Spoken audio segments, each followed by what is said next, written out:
Hi guys. Um, now, this video is going to be part 2 of a video I did a couple minutes ago. This video is going to be about my picks for worst movies of 2013. I just did videos for best. So this video is going to be about what I think were the worst movies of 2013. Now, overall, this year was a pretty blech year for movies. Most of the movies that came out this year were pretty much sequels to movies that came out like in 2011, and they were all really bad. But the ones I have on this list are sort of sequels, sort of not, to movies that came out a couple years ago. But let's get started, okay? And on this list I also have 7 picks. And once again, don't get angry if your picks aren't on this list. This is just my opinion. And also, don't get angry if you like some of the movies that are on this list. This is just my opinion, okay? Alright. Coming in the list at number 7 is Identity Thief. This came out right at the beginning of the year, like in February or something, and I was really looking forward to it because it was by the same director as Horrible Bosses, which I think is hilarious, and that's why I was looking forward to it. But Identity Thief, it wasn't funny at all. Now granted, what's her name, Melissa McCarthy. Melissa McCarthy, she's a really funny actress, I'll give her that, but she really needs to stop doing movies like this. And Jason Bateman, he's not one of my favorite actors. But to me, Identity Thief wasn't funny, and that's the biggest problem with it. If you're making a comedy and it's not funny, then it's obviously going to fail. And it's weird for me saying that because Identity Thief was directed by the same guy who directed Horrible Bosses, which I think was a hilarious, excellent comedy. But this, no. Not very memorable. So I will give Identity Thief a friggin' poo. That's pretty much my lowest rating. Okay, sorry. Got a really bad cough. Next up in number 6 we have Hangover Part 3. Now, to be honest, I love the first Hangover movie. I absolutely love the first one.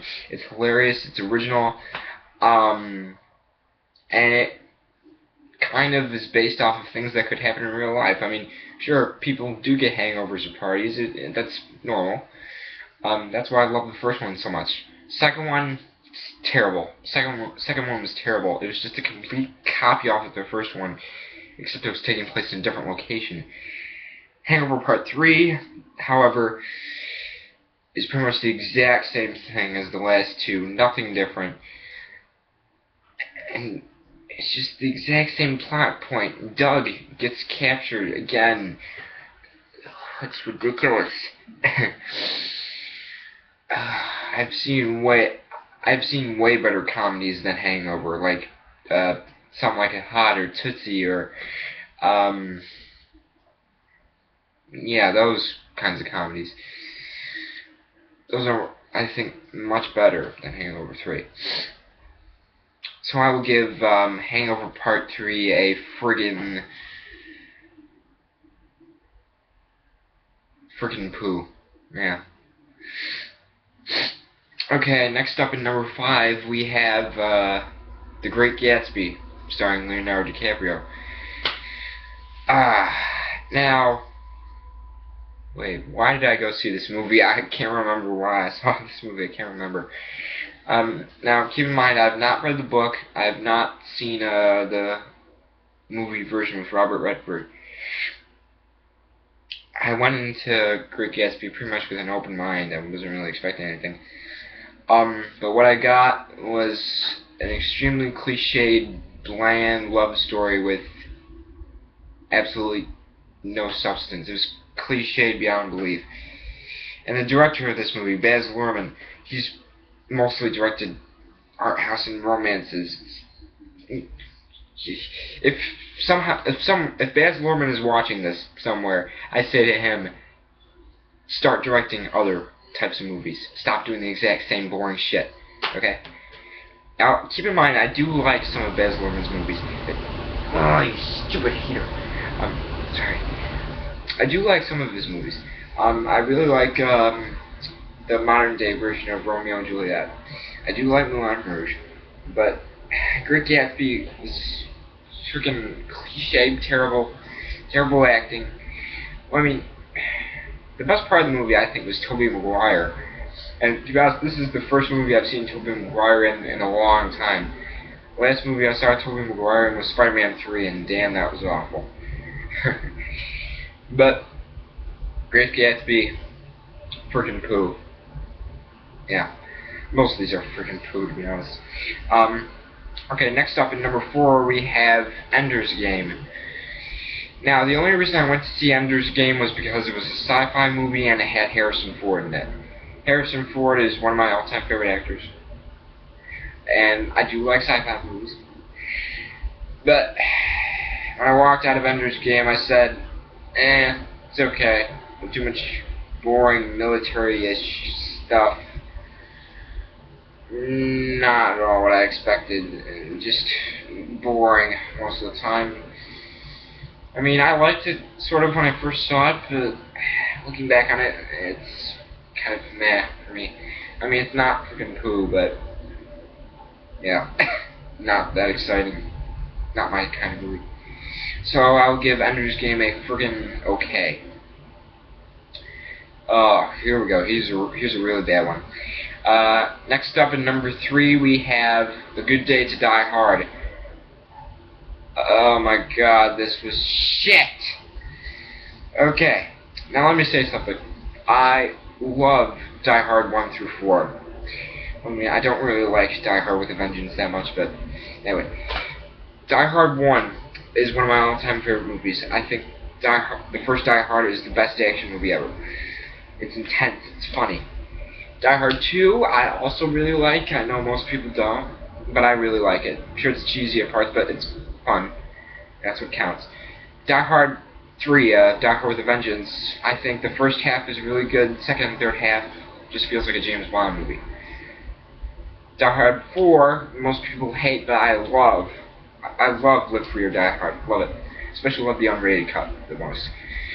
But A Good Day to Die Hard that came out this year was just terrible. This is what I like to call a mindless action movie.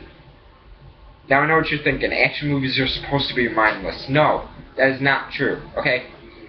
When you make an action movie, you better make it intense and well filmed. That's another thing. The action in this movie is terribly filmed. It's all shaky cam every 5 seconds. And there's also one stunt in this movie that everybody talks about, where Bruce Willis is in a car and the car flips over like 3 or 4 times and he gets out with no scratches whatsoever, and he starts jogging. That, even from a movie perspective, is stupid. In the original Die Hard movies, McClane got his ass beat, okay? And you could see it. Because, I mean, in the first one, he walks on glass in his bare feet, okay? He bleeds to death, but he comes back, okay? That means he's a human, okay? He actually has problems. But in Die Hard 5, he's a freaking superhero. He's pretty much invincible. And the action is terrible. It feels like a freaking stupid video game. And the villain is stupid. However, I'll admit that when I started watching it, I was interested. But like 15 minutes in, I was like, this is shit. Bruce Willis, get your talent back, please. Start acting in more serious movies again. So I will give A Good Day to Die Hard friggin' poo. Okay, number 2. We're almost done here. Okay, number 2 for worst films of 2013 is Now You See Me. I know lots of people love Now You See Me, but come on, admit it. It's stupid, okay? Now You See Me, I was really looking forward to it because of the actors. But when I walked out of Now You See Me, I realized that it was probably the most cliched, stupid, and nonsensical movie I think I've ever seen. I mean, it has subplots that don't make sense. It has this stupid romance between Mark Ruffalo and this French chick when he actually is annoyed by her earlier on. And the acting is absolutely terrible. I mean, this movie is basically a waste of great actors. I mean, I don't blame the actors for the failure of this movie. I mostly blame the director, okay? That's always the case. If a movie is bad, don't blame the actors, blame the director because he's in charge. I don't know why these great actors were in this movie. I mean, this movie had a cast of great actors, but they were completely wasted and terrible dialogue, terrible acting. I mean, you have frickin' Morgan Freeman and Michael Caine in this movie. Why were they in this movie? They are better than that. It doesn't make sense. I mean, you also had Woody Harrelson, Mark Ruffalo, Jesse Eisenberg. All those are great actors, every single one of them. But why were they in this movie? Just to make money. And somehow, Now You See Me already has a sequel planned for 2015, I think. Why? Stop doing this, Hollywood. Stop making these fucking pieces of shit. What has gone wrong with filmmaking? Seriously, what happened to the greatness of movies back in the 1980s? The 1980s, I think, was the best movie-making decade ever. But nowadays, it's shit. Sorry. Okay, so I will give Now You See Me frickin' poo. God. Alright, now, number one. The worst movie of this year.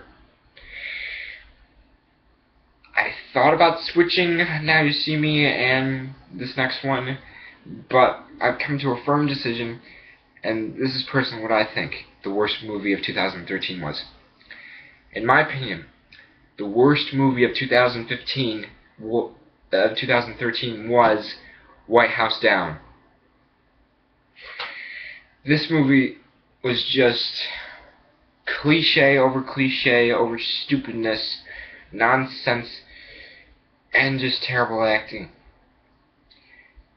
And this has the exact same director as Independence Day, which is somehow also getting a sequel in 2015. Yeah, Independence Day is getting a sequel in 2015. Roland Emmerich, you're a terrible director, just face it. White House Down, worst movie of this year. You want to know why? Because once the White House gets taken over by a bunch of terrorists, the freaking military basically doesn't do anything. They don't do anything. And they make jokes every 5 seconds about it. And I was like, how? The freaking White House is being taken over, and you're making jokes every 5 seconds. And even the villains are terrible. The villains are cartoonish beyond all belief. The main villain is just some guy who works for the president who has a grudge against him because his son died in Iraq. Who gives a fuck? Okay, it's terrible acting, and Jamie Foxx was in this as the president. Why? Jamie Foxx, you are a great actor. Why are you in this? And Channing Tatum, I don't like him as an actor. Ugh. White House Down, worst movie of 2013. So I will give White House Down a frickin' poo. Okay. Wow. Alright, that was my list for worst movies of 2013. Yeah, that's about it. Jesus, this year was terrible for movies. Hopefully 2014 brings some good ones. I'm hoping. But 2015 is going to be a crazy-ass year for movies. I mean, the movies come out in 2015, everybody's going to go see them. I mean, you got frickin' Star Wars 7, Avengers 2, Batman vs. Superman. All those major movies are coming out in 2015. And I'm going to go see all of them. But next year, in 2014, there's only a couple of movies coming out next year that I'm looking forward to. And that's Amazing Spider-Man 2 and Interstellar. That's about it. But see you later. Bye.